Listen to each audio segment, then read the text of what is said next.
Brian Barnett is just a regular guy.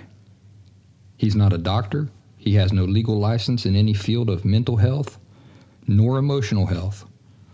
Brian Barnett merely shares the insights he has gained from his personal experiences for anybody who may choose to use such information as they individually and personally choose, while accepting full responsibility for their own individual thoughts, feelings, and behaviors.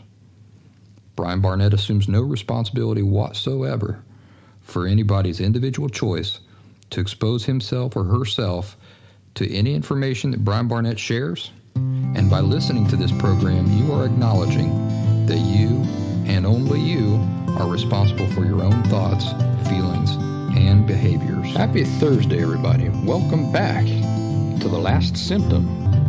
I'm Brian Barnett, the creator and the host of this show. If you get a chance, run over to thelastsymptom.com. That's my website full of free resources. And while you're there, leave me a donation for my overall body of work, which includes this podcast, if you're so inclined. Also, if you're interested in a personal conversation with me, you can schedule that right from the site. This week, I was made aware of the fact that some people are trying to sell the idea that I'm a cult leader. I'm not making this up. These things just seem to come with the territory, folks. Just when I think the critics can't come up with anything more far-fetched, they sure don't disappoint. One message goes like this: I would be careful if I were you. As much wisdom as Brian Barnett has, he also has strong qualities of a cult leader. There is no great guru with all the answers or with knowledge of the only way. Oh, really? So why do we even have plumbers, surgeons, mechanics, electricians, and math teachers if there's no right way or wrong way? This lady can just do it all herself because, according to her, any way will do. Dumbest thing I've ever heard in my life. She goes on, Brian's insistence that he has a monopoly on the truth is scary. Look up the traits of a cult leader and tell me if what you read gives you pause. First of all, I promise, pinky swear, that I'm not a cult leader. Hey, everybody, keep it down back there. I'm doing a show. I'll lead the ceremony as soon as I finish here. What was I saying? Oh, yes. This lady, conveniently, did not consider me a cult leader until after I chose not to approve one of her posts. Isn't that ironic? And her post, the one that she was trying to post in my group, went something like this: I disagree with everything Brian Barnett says, and I don't care if he approves this post or not. Okay, you disagree. Why are you in my group? I didn't make you join, and I don't make anybody stay. Those of you who are regular listeners know that I deal with this ridiculous stuff on a regular basis. You've heard me explain in detail in the past the reasons why arguments such as hers are total baloney. But let's do it again. Do I have a monopoly on the truth? No. A monopoly would mean that I think I'm the only person in the entire world who understands borderline personality disorder accurately and comprehensively, and that's just not true. I happily admit that I did not invent any of the principles I explain here. I did, though, figure most of them out for myself, and I've come up with my own terms to explain them. But am I the only person in the entire world who understands borderline personality disorder, or let's say emotional health, and who talks about it accurately? No, I really doubt it.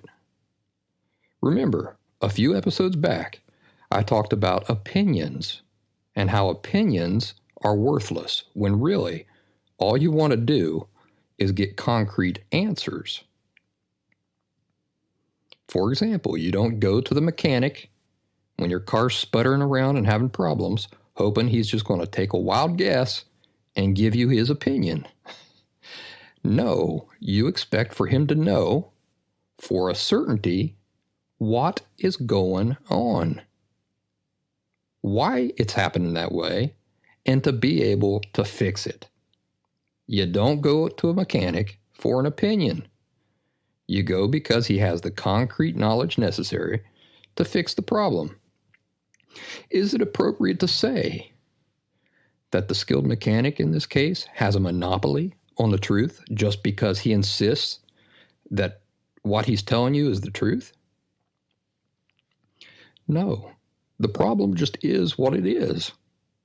The engine of your car and whatever problem it's experiencing is not subject to anybody's opinions. It's not subject to anybody's opinion at all, not even the skilled mechanics. The problem is not subject to his opinion. He either knows what's wrong and can fix it or he don't. So if you have 10 mechanics and each one saying something different, are all of their opinions equal in value? No.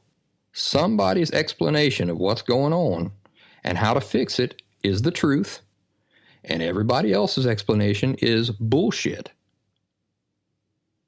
So it's really no more complicated than that. Nobody has a monopoly on the truth, but only those who understand the truth and can explain it correctly are worth listening to, right? What value does everybody else's explanations have? Zero value. So I didn't invent the truth.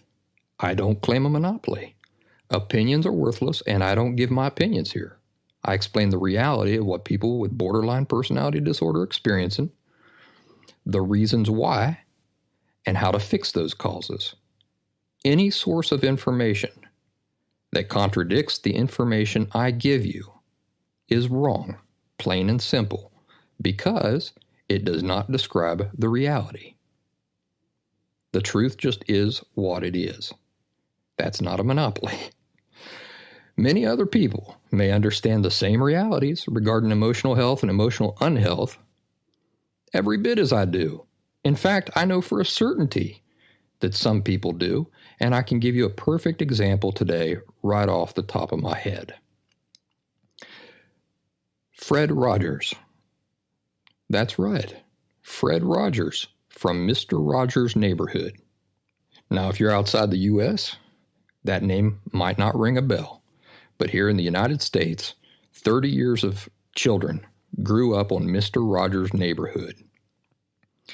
And the realization that Mr. Rogers, Fred Rogers, and I were on the same plane as far as our understanding of children development, how emotions are so important in our development, and how emotions can also be at the root of many problems. This realization that he and I were on the same page with this really only came to me within the last couple of years. The more I began to look into Fred Rogers' way of thinking, the more I began to realize that he had the same understanding as I had come to on my own. Let's hear some things from Fred Rogers in his own words. I think silence is one of the greatest gifts that we have. You know, here I've been talking with you for hours, and I think that if I would just stop, there would be a chance for people to think, what's going on? And maybe go deeper within themselves. So, what's Mr. Rogers talking about there? Well, he's talking about the same thing that I talk to you about all the time. Rumination, meditation. Not meditation in the clearing your mind, definition of the word, but sitting down and making mental connections with the cause of borderline personality disorder and your symptoms, and how the causes got there, how your parents implanted that into you in your particular circumstances, What else does Fred have to say? What is television's responsibility to children? To give them everything that we possibly can to help them grow in healthy ways, and to help them to recognize that they can be angry and not have to hurt themselves or anybody else, that they can have the full range of feelings and express them in very healthy, positive ways. All righty. What's Mr. Rogers saying here that aligns with everything I tell you? Isn't it that feelings are neither good or bad, right or wrong? Feelings are never good or bad, right or wrong. That's what he's saying in his own words. Let's hear some more. Your children will know anyway, without your saying anything, how you're feeling. What do I always tell you is the cause of the cause. In other words, how did your distorted core beliefs that created borderline personality disorder get there in the first place? Your parents' attitudes, their unhealthy attitudes. In other words, they didn't have to say anything. Their attitudes themselves that your parents have as a foundation perception of life in the world is what does the damage. Fred Rogers is saying the same thing in his own way. One of my goldfish died, and I wanted the children to know that I had feelings about that kind of separation. And while you can't get very close to a goldfish, it can remind you of something or someone that you were close to. And so that's why I talked about my dog, Mitzi, and when she died, and how I cried, and how my grandmother comforted me. No, it's just a matter of being honest with the children, and whoever happens to be watching with the children. You know, Fred Rogers' focus was children, and my focus is adults. And even though it's true that we're all children, in our centers, and we're going to talk about that a little bit later in today's program, his focus was just different. His focus was children and mine is adults. But you've heard me cry on this program. You've heard a wide range of my emotions. And why do you reckon that is? It's because I want to share my honesty with you. I know that that's what you need. You need a role model like that, somebody who was in your shoes and who's now not afraid at all or ashamed to share those things. Fred's argument there, or what he's talking about, again, feelings not good or bad, right or wrong. There's nothing shameful about them. There is only one person in the whole world like you.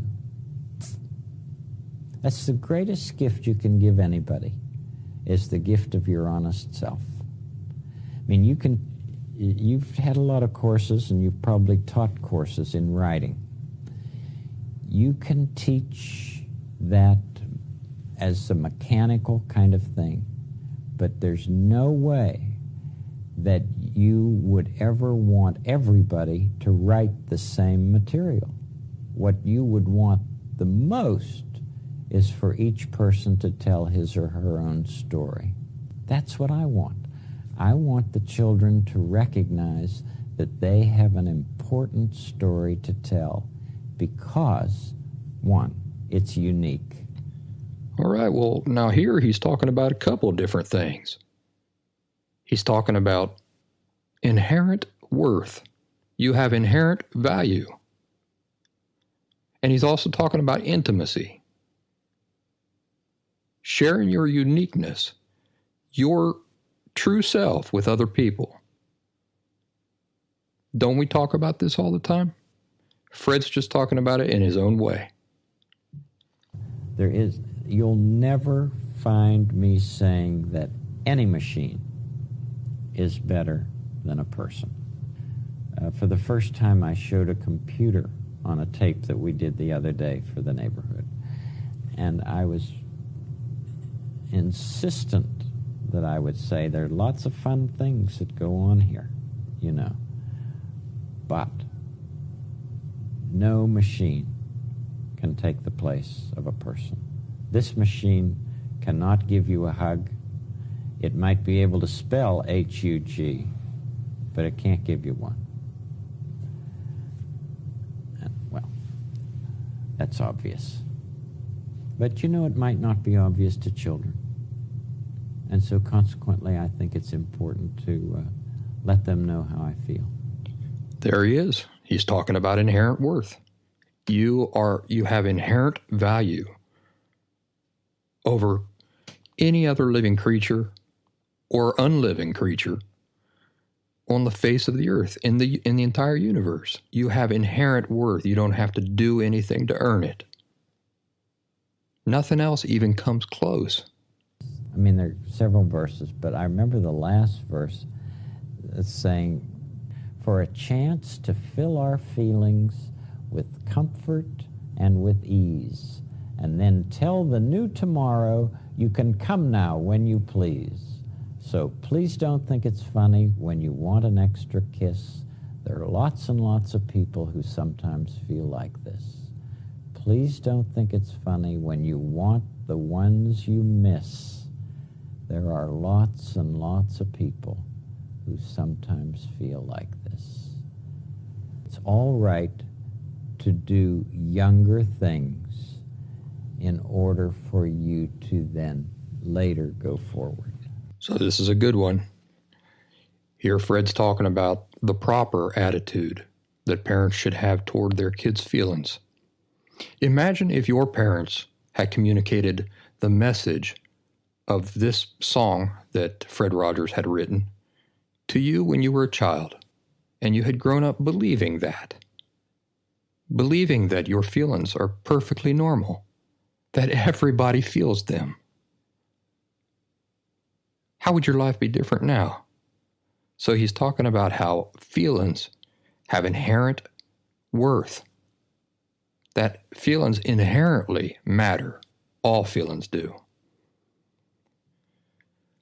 But without realizing it, Fred Rogers is talking about another thing that you and I discuss all the time, about how your feelings, because you are ashamed of them, and you've been ashamed of them for your entire life, you've been hiding them, denying them, how now in your recovery, you're learning to go back and allow them out into the world, you're allowing them to interact with life, and how now they're going to mature.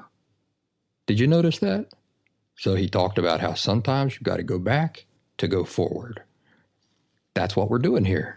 It's such a good feeling to know you're alive. It's such a happy feeling.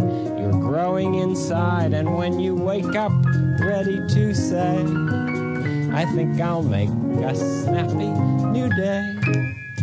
It's such a good feeling, a very good feeling. The feeling you know that I'll be back when the day is new, and I'll have more ideas for you, and you'll have things you'll want to talk about.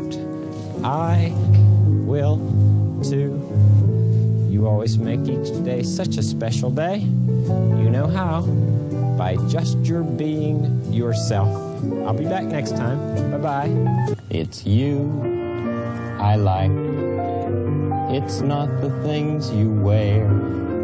It's not the way you do your hair. But it's you I like. The way you are right now. The way down deep inside you. Not the things that hide you. Not your fancy chair.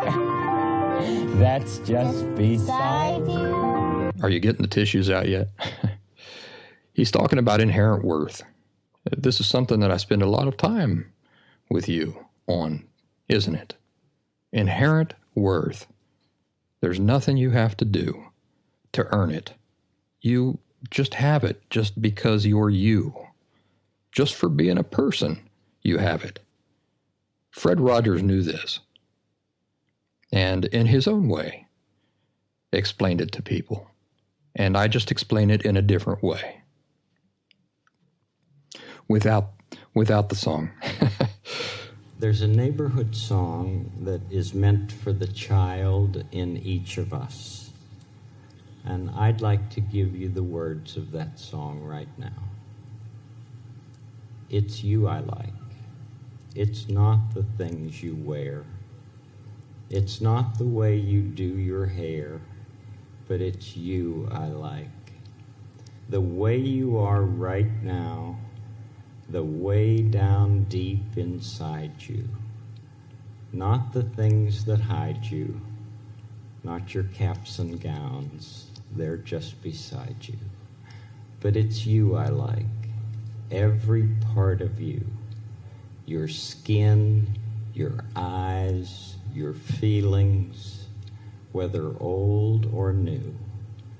I hope that you remember, even when you're feeling blue, that it's you I like, it's you yourself, it's you.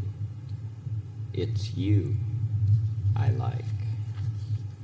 And what that ultimately means, of course, is that you don't ever have to do anything sensational for people to love you. When I say it's you I like, I'm talking about that part of you that knows that life is far more than anything you can ever see or hear or touch. That deep part of you that allows you to stand for those things without which humankind cannot survive. Love that conquers hate, peace that rises triumphant over war, and justice that proves more powerful than greed. And Chuck Aber would say, please don't think it's funny when you want an extra kiss or the ones you miss, you know. There are lots and lots of people who feel like this. And then that helps the prince know that he's not alone in those feelings. It also helps the people who are listening to what the prince and Chuck are saying to know that they're not alone and that it's okay to that many children will do what adults might consider inappropriate things for their age when they happen to be feeling stressful. Well, all they're doing is going back to an earlier time to help their feelings at the moment. It doesn't mean they're going to stay there all the time. It just means that they're regrouping so that they can take the next step in their own development. This is what I give. I give an expression of care every day to each child to help him realize that he is unique. I end the program by saying, you've made this day a special day by just your being you. There's no person in the whole world like you, and I like you just the way you are. And I feel that if we can only make it clear that feelings are mentionable and manageable, we will have done a great service. I think that it's much more dramatic that two men could be working out their feelings of anger. Much more dramatic than showing something of gunfire. This has to do with that good feeling of control, which I feel that children need to know is there. And it starts out, what do you do with the mad that you feel? And that first line came straight from a child. I work with children, doing puppets in very personal communication with small groups. What do you do with the mad that you feel? When you feel so mad you could bite. When the whole wide world seems oh so wrong, and nothing you do seems very right. What do? Do you punch a bag? Do you pound some clay or some dough? Do you round up friends for a game of tag or see how fast you go? It's great to be able to stop when you've planned a thing that's wrong and be able to do something else instead and think this song. I can stop when I want to, can stop when I wish, can stop, anytime. And what a good feeling to feel like this and know that the feeling is really mine. Know that there's something deep inside that helps us become what we can. For a girl can be someday a lady, and a boy can be someday a man. I think it's wonderful. I think it's wonderful. When you serve people Cokes and coffees and whatever they might want, you see what people are like. And I'll never forget the day, and I can't tell you who it was. Somebody said to me, "I wanted milk and not sugar." I just felt crestfallen. I mean, I did my best to bring what I was asked to bring to people for refreshment, you know. And I'll never forget how that felt. Of course, I went off and got the correct thing. But the other time, my wife and I were at the same hotel as this very famous movie star. And at the swimming pool, everybody was taking her picture. Well, I guess I made the mistake of asking her if it would be all right if I could take her picture. And she said, "I'd rather not." And I think of that every time anybody asks if they could take my picture with them. And I invariably say, "Of course." You know, maybe that's just because I'm who I am and she was who I don't know, but I know that it affected me. Were you able to identify with the feelings that Fred Rogers expressed here? Now imagine you're a child and this keeps happening to you consistently, continually. What would be your only logical conclusion? That your feelings are irrelevant and shameful. That you are relevant, shameful. That you and your feelings together are shameful and devoid of worth and just stupid. You know, Fred Rogers was an adult when this happened to him, but he expressed, he painted a picture of exactly what that's like so well that I felt hurt. I felt hurt and partly humiliated just through the story, didn't you? And we try to discuss that all the time here. Fred Rogers, he's painting pictures of things that I talk to you folks about all the time. It's not the honors and the prizes and the fancy outsides of life which ultimately nourish our souls.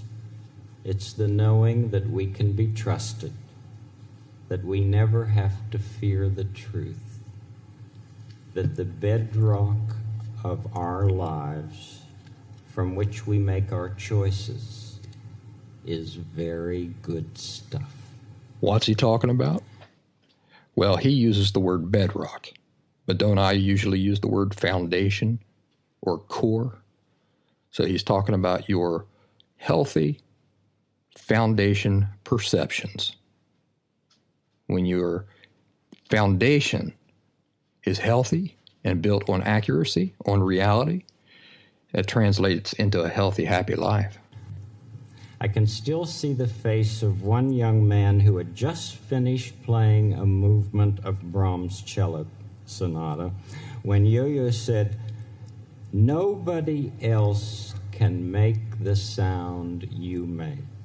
Of course, he meant that as a compliment to the young man. Nevertheless, he meant that also for everyone in the class. Nobody else can make the sound you make.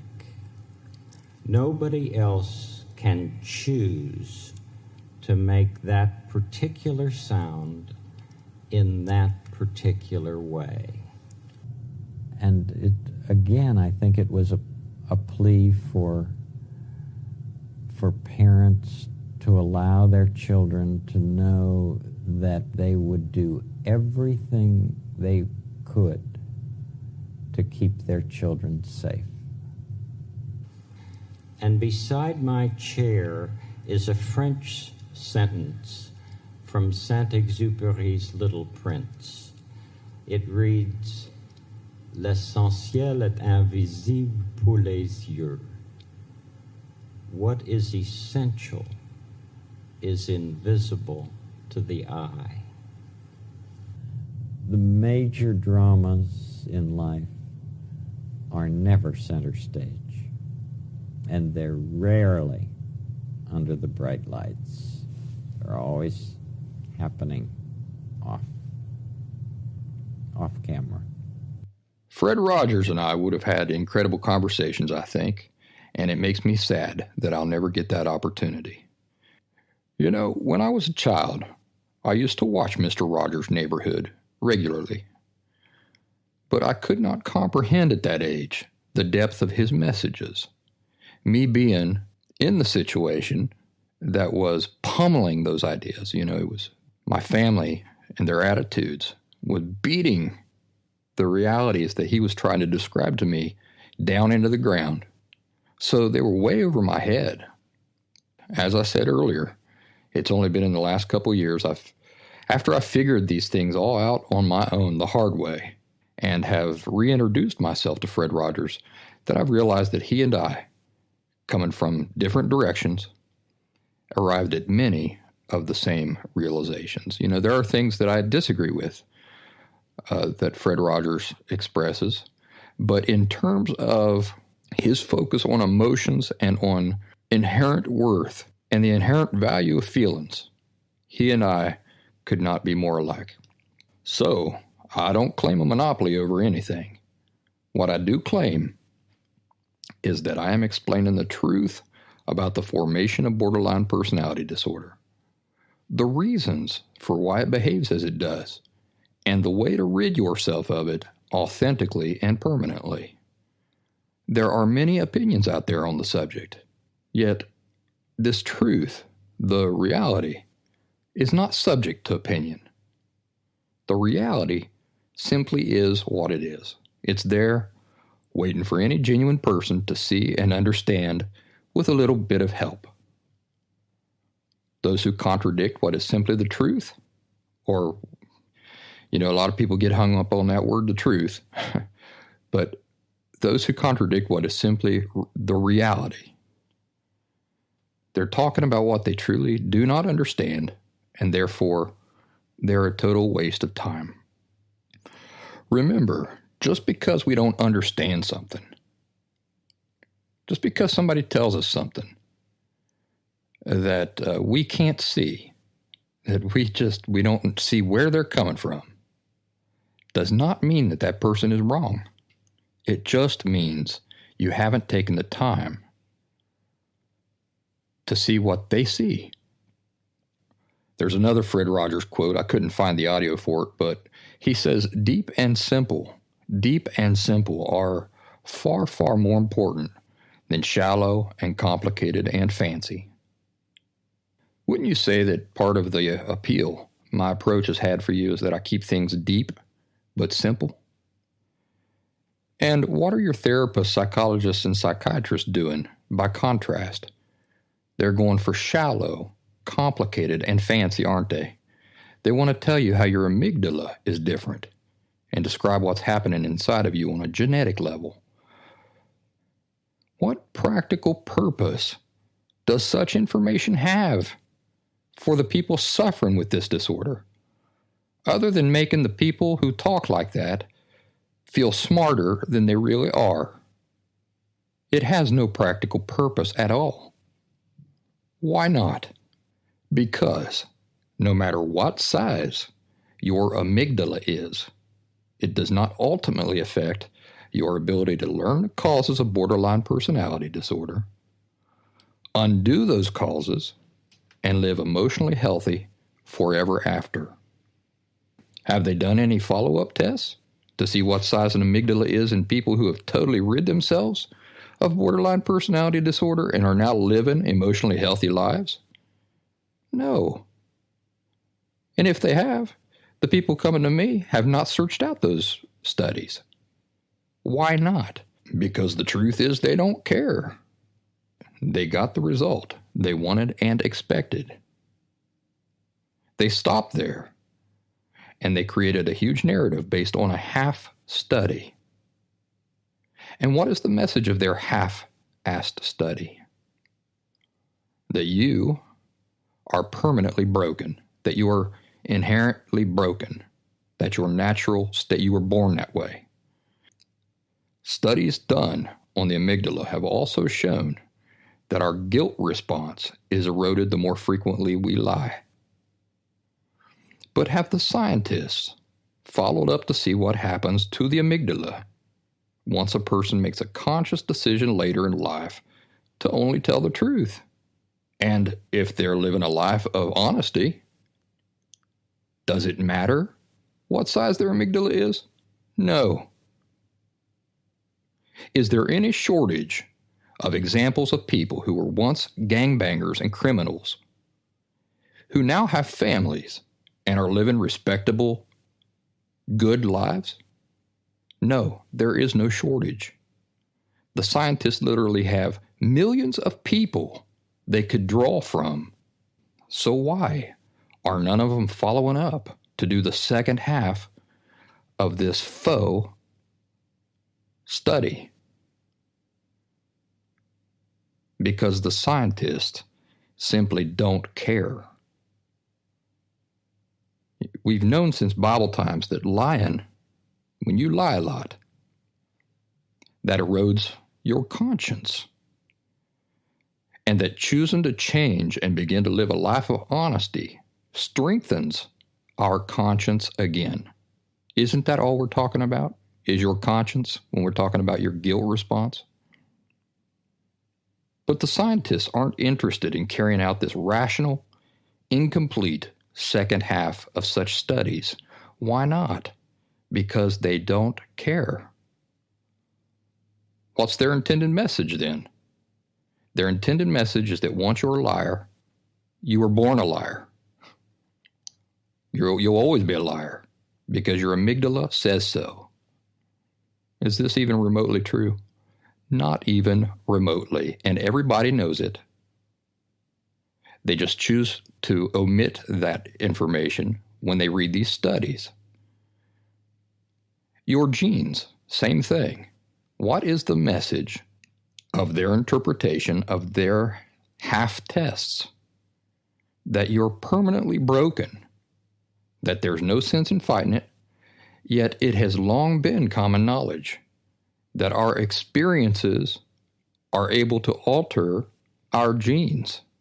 So do the work to become emotionally healthy, and your genes will change. How do we know? Because our experiences are able to alter our genes. It doesn't just work one way. Have they done any genetic studies on people who once had borderline personality disorder, but who now do not have borderline personality disorder? No. And why not? Because they don't care. If they did, they would do a complete study, not this half-assed stuff. But, if a person doesn't have borderline personality disorder anymore and is living emotionally healthy, does it matter what their genes say?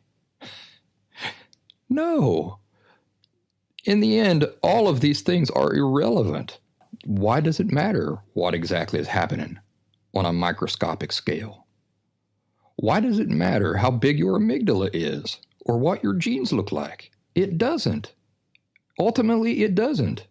It's misdirection, and the intended messages by these scientists are lies The scientists and experts are wasting their time and your time by focusing your attention on details that are completely irrelevant to your recovery.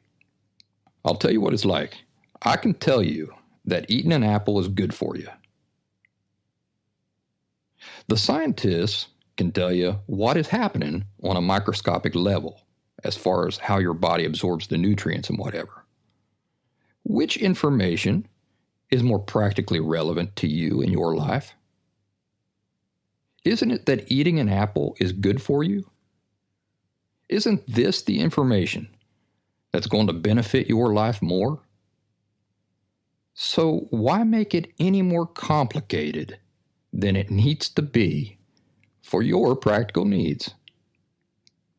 What were to happen if you were so caught up with understanding the mechanics on a microscopic scale that you just never think to eat any fruit?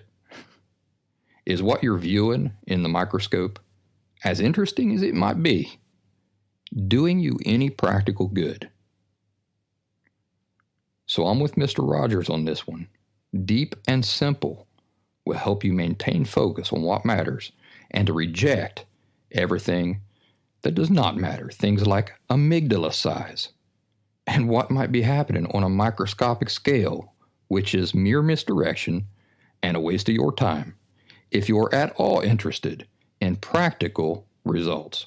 And frankly, all of those tests and studies are questionable anyway, because none of these people have demonstrated a sufficient understanding of what borderline personality disorder actually is to be able to diagnose it accurately in the first place. So we have no way of knowing that the people they've actually done studies on truly have borderline personality disorder at all. It's all smoke and mirrors and misdirection.